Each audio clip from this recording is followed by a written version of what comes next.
Graça e paz, meus irmãos. Abram suas Bíblias no livro de Atos, capítulo 10. Vamos estudar de 23 a 43. Esse trecho trata-se da ida de Pedro com os servos ao encontro de Cornélio. Versículo 23. Pedro, pois, convidando-os a entrar, hospedou-os. No dia seguinte, levantou-se e partiu com eles. Também alguns irmãos dos que habitavam em Jope foram em sua companhia. No dia imediato entrou em Cesareia. Cornélio estava esperando por eles, tendo reunido seus parentes e amigos íntimos. Aconteceu que, indo Pedro a entrar, lhe saiu Cornélio ao encontro e, prostrando-se-lhe aos pés, o adorou. Mas Pedro o levantou, dizendo: Ergue-te, que eu também sou homem. Falando com ele, entrou, encontrando muitos reunidos ali, a quem se dirigiu, dizendo: Vós bem sabeis que é proibido a um judeu ajuntar-se ou mesmo aproximar-se a alguém de outra raça. Mas Deus me demonstrou que a nenhum homem considerasse comum ou imundo. Por isso, uma vez chamado, vim sem vacilar. Pergunto, pois, por que razão me mandastes chamar? Respondeu-lhe Cornélio: Faz hoje 4 dias que por volta desta hora estava eu observando em minha casa a hora 9ª de oração. E eis que se apresentou diante de mim um varão de vestes resplandecentes e disse: Cornélio, a tua oração foi ouvida e as tuas esmolas lembradas na presença de Deus. Manda, pois, alguém a Jope chamar a Simão, por sobrenome Pedro. Acha-se este hospedado em casa de Simão, curtidor, à beira-mar. Portanto, sem demora, mandei chamar-te e fizeste bem em vir. Agora, pois, estamos todos aqui, na presença de Deus, prontos para ouvir tudo o que te foi ordenado da parte do Senhor. Então falou Pedro, dizendo: Reconheço por verdade que Deus não faz acepção de pessoas. Pelo contrário, em qualquer nação, aquele que o teme e faz o que é justo lhe é aceitável. Esta é a palavra que Deus enviou aos filhos de Israel, anunciando-lhes o evangelho da paz por meio de Jesus Cristo. Este é o Senhor de todos. Vós conheceis a palavra que se divulgou por toda a Judéia, tendo começado desde a Galiléia, depois do batismo que João pregou, como Deus ungiu a Jesus de Nazaré com o Espírito Santo e com poder, o qual andou por toda parte fazendo o bem e curando a todos os oprimidos do diabo, porque Deus era com ele. E nós somos testemunhas de tudo o que ele fez na terra dos judeus e em Jerusalém, ao qual também tiraram a vida, pendurando-o no madeiro. A este ressuscitou Deus no 3º dia e concedeu que fosse manifesto, não a todo o povo, mas as testemunhas que foram anteriormente escolhidas por Deus, isto é, a nós que comemos e bebemos com ele. Depois que ressurgiu dentre os mortos e nos mandou pregar ao povo e testificar que ele é quem foi constituído por Deus, juiz de vivos e de mortos. Dele, todos os profetas dão testemunho de que por meio de seu nome, todo aquele que nele crê recebe a remissão de pecados. Esse trecho é maravilhoso, meus irmãos. Ele por si só já se explica, mas vamos fazer algumas pequenas observações. Bom, no início diz aqui que Pedro hospedou os servos de Cornélio, lembrando que a dificuldade do deslocamento era muito grande. Eles não tinham como sair.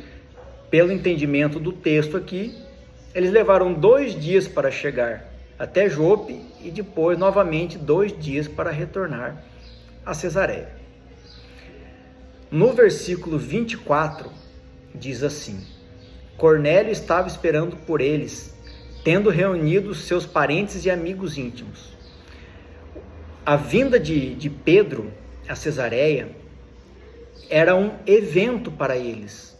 É como eu disse anteriormente, nós temos que imaginar o contexto de 2000 anos atrás. Então, a oportunidade que essas pessoas teriam de ouvir a palavra de Deus através de Pedro, um dos discípulos de Jesus, era única. E eles não podiam perder essa oportunidade. Não teria como gravar, não teria como reproduzir. Ninguém queria ficar de fora desse evento.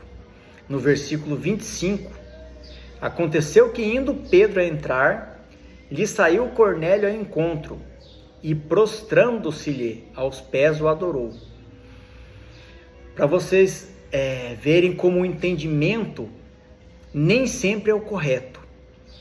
Cornélio, mesmo sendo escolhido por Deus para receber a palavra, ele não tinha o discernimento sobre quem era Pedro. E ele se prostrou a seus pés e adorou. Mas Pedro, no versículo 26, o levantou, dizendo: ergue-te, que eu também sou homem. Pedro não aceitou a sua adoração. Pedro, na sua humildade e na sua servidão, mostrou a Cornélio que ele era simplesmente um homem, uma ferramenta sendo usada por Deus para levar a ele a palavra da salvação. No versículo 28, Pedro ressalta que era proibido aos judeus terem relacionamento de qualquer tipo com pessoas que não fossem judeus, mas que Deus havia demonstrado a ele que não considerasse nenhum homem comum ou imundo.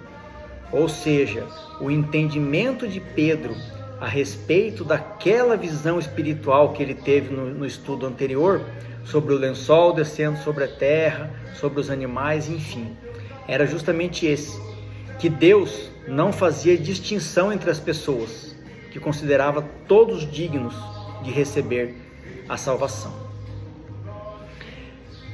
Nesse momento, Pedro pergunta a Cornélio por que ele foi chamado.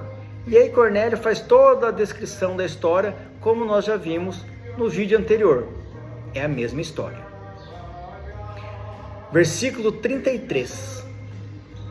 Agora, pois, estamos todos aqui, na presença de Deus, prontos para ouvir tudo o que te foi ordenado da parte do Senhor. Então Cornélio conclui a sua história dizendo que eles estavam ali prontos para receber o que Pedro havia lhes trazido, que era a palavra da salvação. No versículo 34, Pedro diz: reconheço por verdade que Deus não faz acepção de pessoas. Pelo contrário, em qualquer nação, aquele que o teme e faz o que é justo lhe é aceitável. Essa palavra é maravilhosa, meus irmãos. Talvez nós façamos a distinção entre um e outro, mas Deus não faz a distinção entre as pessoas. Todos são filhos de Deus. Todos são passíveis de ser filhos de Deus, tá? Não são filhos de Deus, dependem de muitos fatores, inclusive e principalmente de crerem em Jesus Cristo e entregarem as suas vidas a Ele. No versículo 38, aqui Pedro já está contando a eles o seu testemunho a respeito de Jesus Cristo e fala o seguinte: Deus ungiu Jesus de Nazaré com o Espírito Santo e com poder, o qual andou por toda parte fazendo o bem e curando a todos os oprimidos do diabo, porque Deus era com ele. Aqui Pedro está contando das maravilhas e dos sinais milagrosos que Jesus teve o poder dado por Deus para realizar entre os homens, para que nele crescem. Mas mesmo assim, na continuação, Pedro demonstra, ao qual também tiraram a vida, pendurando-o no madeiro. Infelizmente, meus irmãos, a corrupção e a luta pelo poder tirou a vida de Jesus Cristo, o que tudo isso aí também já fazia parte do plano de Deus. Ainda hoje vemos essa guerra pelo poder, essa diferenciação entre os povos. Mas eu te peço, irmão, que através do estudo da palavra de Deus, conforme está escrito na Bíblia, e não conforme é ensinado por alguma denominação específica, demonstra que Deus não faz acepção das pessoas. Que nós tenhamos o discernimento para entender a verdadeira mensagem do Evangelho de Cristo. Que nós não vivamos uma religião de acordo com a placa da igreja, de acordo com as doutrinas, usos e costumes e constituições internas. Que nós vivamos o Evangelho puro de Jesus Cristo. No versículo 42, Pedro diz: e nos mandou pregar ao povo e testificar que é Ele quem foi constituído por Deus juiz de vivos e de mortos. Nós não estamos aqui para julgar ninguém. Nós estamos aqui, meus irmãos, para levar a palavra de Deus. Assim como disse Jesus em seus mandamentos: amar a Deus sobre todas as coisas e amar ao próximo como a ti mesmo. No versículo 43, Pedro diz: dele todos os profetas dão testemunho de que por meio de seu nome, todo aquele que nele crê recebe a remissão dos pecados. Toda a Bíblia aponta para Cristo. Não sejamos nós os juízes, sejamos nós os servos, sejamos nós os irmãos. Que nós possamos ver a vida com os olhos de Cristo. Que tudo seja feito para a honra e glória do nosso Senhor Jesus Cristo. Amém.